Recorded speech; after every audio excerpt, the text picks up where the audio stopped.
लाग्छ तर सुन्नुस् न हैन त्यो छोड्दिनुस् सरकार यदि रगतले बनेको आन्दोलनको रगतले बनेको हो भने उहाँले मर्म बुझ्नु पर्यो मैले फर्स्ट टाइम सुशीला श्रीमानलाई भेट्दाखेरि सुशीला प्रधानमन्त्रीज्यूलाई भेट्दाखेरि उहाँले के भन्नुभयो भन्दाखेरि मलाई खासमा प्रधानमन्त्री हुने रुचि नै थिएन मैले यत्रा बुढाबुढी मरे त्यही भएर मलाई दुःख लागेर चाहिँ म आएको प्रधानमन्त्री भएको उहाँले भन्नुभएको थियो बकाइदा मलाई यही भन्नुभएको थियो उहाँले मर्म बुझ्नै भएको हो त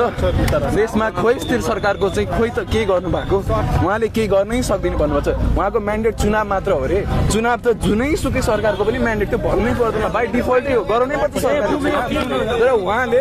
चुनाव बाहेकमा के गर्दिनु भने यो यस्तो निकममा काम प्लिज नगरिदिनुस् सक्नुहुन्छ भने हाम्रो माग पुरा गरिदिनुस् यदि सक्नुहुन्न भने राजीनामा दिनुस् तर हाम्रो माग सुन्नै पर्छ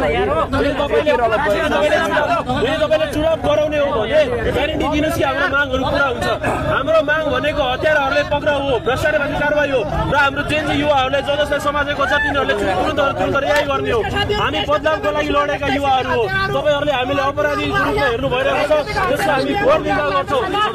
साँच्चीकै जेन्जीको सरकार गर्नुपर्छ हामीले आफ्नो थ्याङ्क यू भेरी मच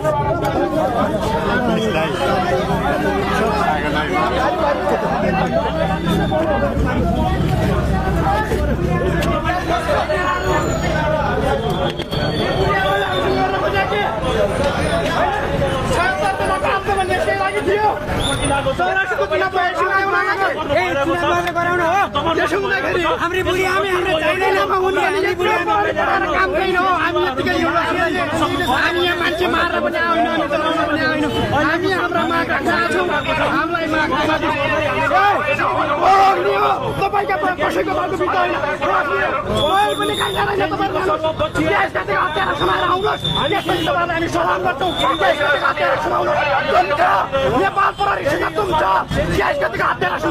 छ भाइ यता बोल्नु